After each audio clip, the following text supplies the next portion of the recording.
Anger on the streets of Beirut. Police and protesters clash on the anniversary of the explosion that destroyed much of the Lebanese capital.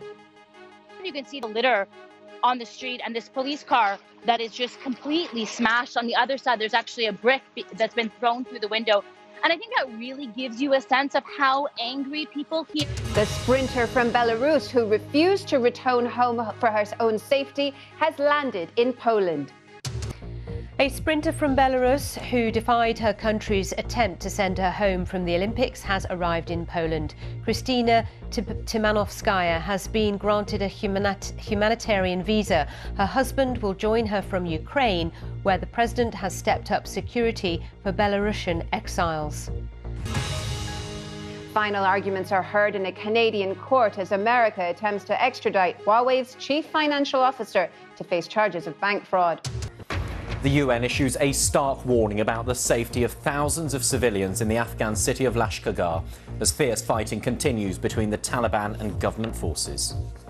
We see that access to care and health care is extremely difficult, and we really need to see the international humanitarian law being upheld in those circumstances.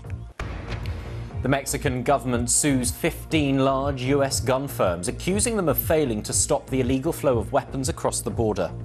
The Mexican government is suing major US gun companies, accusing them of failing to stop the illegal flow of weapons across the border. It's filed a lawsuit in a court in Boston against 15 firms. They claim the unscrupulous selling of guns had armed drug cartels who kill large numbers of people and cause extensive economic damage.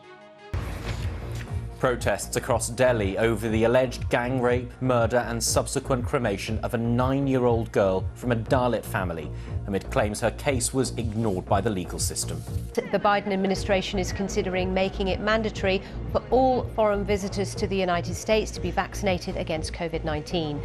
The country closed its borders to most international travelers during the pandemic. Police in Texas say a truck carrying suspected illegal migrants has crashed, killing at least 10 people.